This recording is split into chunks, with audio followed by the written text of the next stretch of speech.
Ya, Bung Refli, ini kan mungkin dalam sejarah, kalau tidak salah ini baru sekali ini terjadi di Cianjur ya. Tetapi kan ini sudah menunjukkan indikasi bahwa di kawasan ini rentan dengan longsor. Ya katakanlah mereka akan balik lagi ke situ, tapi bisa terancam lagi longsor karena mungkin eksploitasi lingkungannya sudah berlebihan ya. Nah, apa yang sempat ditawarkan oleh Bung Refli atau dalam perbincangan dengan masyarakat setempat? Oke, jadi begini, sebelum saya singgung masalah dengan masyarakat, memang di sini yang menjadi benang merah saya lihat masalah lingkungan, ekosistem. Jadi keseimbangan lingkungan ini harus menjadi perhatian kita semua, baik masyarakat maupun pemerintah. Nah, saya melihat bahwa hal-hal seperti ini ya, disaster natural, bencana alam ini memang sangat dekat dengan kerusakan lingkungan. Nah, pasti. Barangkali ini yang menjadi perhatian baik pemerintah maupun masyarakat. Sekali lagi saya bilang, masyarakat barangkali bagian dari kegiatan penebangan hutan. Persoalannya mereka tidak mengetahui. Jadi knowledge-nya juga tidak ada. Jadi maaf sekali, barangkali perlu suatu sosialisasi dan pemahaman kepada masyarakat sehingga mereka melakukannya itu. Kalaupun mereka terlibat dalam kegiatan penebangan itu, mereka tahu yang bagaimana supaya betul-betul ada keseimbangan ekosistem. Biasanya kan di mana-mana kalau itu hanya kegiatan oleh masyarakat untuk kebutuhan sehari-hari, ya itu biasanya sih tidak terlalu berdampak sampai kepada perusakan lingkungan. Tapi biasanya ada terkait dengan suatu kegiatan yang sudah bersifat industri. Nah, apakah di daerah ini ada kegiatan yang sudah bersifat industri yang agak besar-besaran sehingga tadinya itu hutan ya sekarang akhirnya gundul? Iya betul bahwa kegiatan korporasi untuk penebangan hutan memang ada. Nah, barangkali juga di sini bagian dari kesempatan pemerintah sekarang untuk bagaimana memanggil pelaku-pelaku ini untuk duduk sama-sama bagaimana membicarakan supaya hal-hal yang tadinya mungkin dilakukan itu tidak dengan sadar, ya mari kita lakukan itu, ya mereposisi kembali program penebangan itu supaya lingkungan ini bisa kita selamatkan, paling tidak mengurangi. Yang dimaksud pelaku ini pelaku penebangan liar yang atau ada industri yang sekitar situ. Artinya kalau kita bilang liar dan itu bukan wilayah kami, tapi kegiatan itu ada, baik individu maupun korporasi itu ada.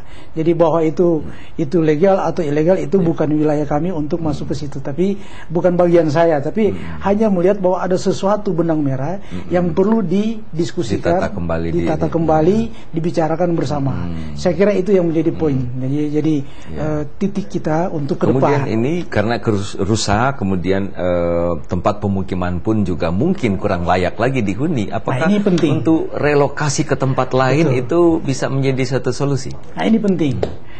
Kalau melihat situasi yang ada, mereka perlu relokasi. Karena keadaan lingkungan sudah tidak mendukung untuk pemukiman warga. Tapi ada tetapinya. Saya dialog dengan masyarakat di sana. Waktu saya datang ke lokasi, saya dialog secara tidak langsung maupun langsung itu dapat bahwa ternyata mereka suka dengan lokasi ini karena pertama itu masalah air.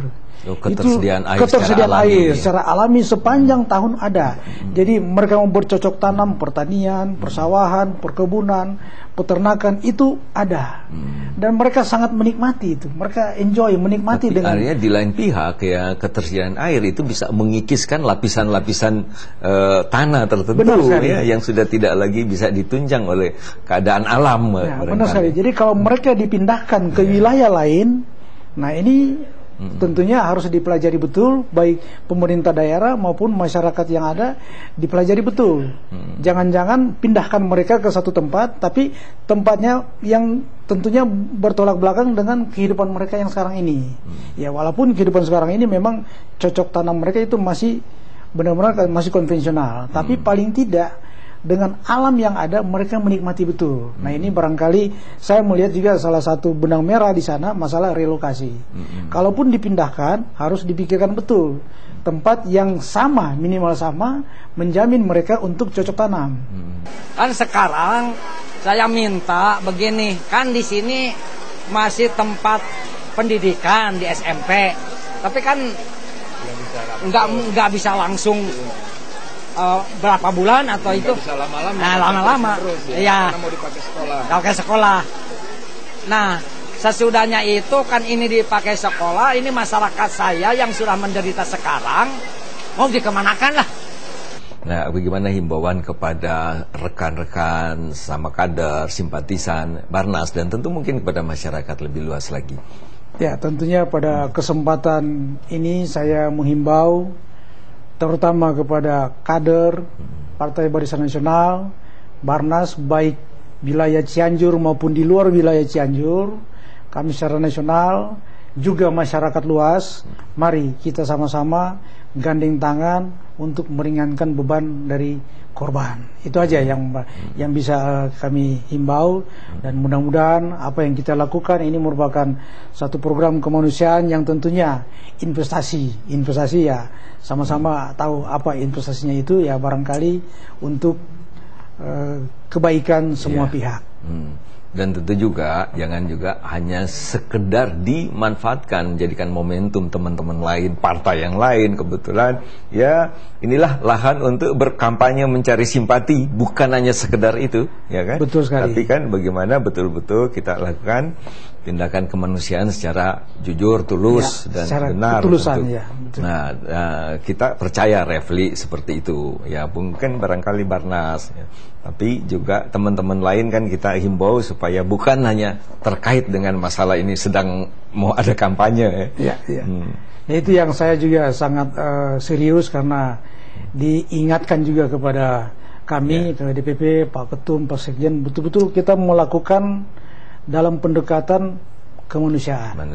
Itu yang selalu, dan saya senang dan karena apalagi moto Barnas ya, nasionalis kerakyatan. Betul, disinilah kerakyatan itu harus dijawantakan ya, secara langsung diaplikasi di masyarakat. Ya, Pak Vence selalu mengingatkan supaya betul-betul ini bencana ini kita lakukan dengan ketulusan.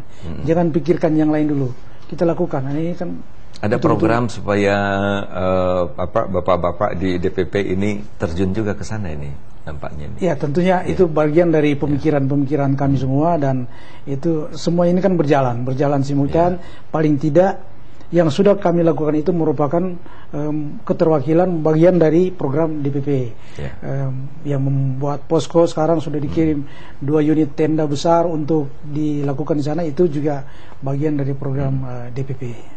Oke, terima kasih Bung Refli Mandagi, dan ya mohon maaf karena kita undang Anda lagi di lokasi di Cianjur ya. Kita suruh datang turun lagi ke Jakarta untuk bisa diwawancara sejenak ya. Semoga ya bisa meringankanlah penderitaan masyarakat Anda di sana. Nah, saya mengundang untuk ke lokasi juga bisa melihat sama-sama gitu. Oke, kita akan juga kirimkan kru ke lokasi. Baik. Oke, sekali lagi terima kasih, dan pemirsa, demikian perbincangan saya dengan Bung Refli Mandagi, caleg dari Dapil Kabupaten Cianjur, Jawa Barat, dan semoga juga bisa mengajak Anda untuk bisa berpartisipasi untuk meringankan penderitaan para korban di Cianjur. Saya akan ketemu dengan Anda lagi dalam forum Barnas mendatang. Terima kasih.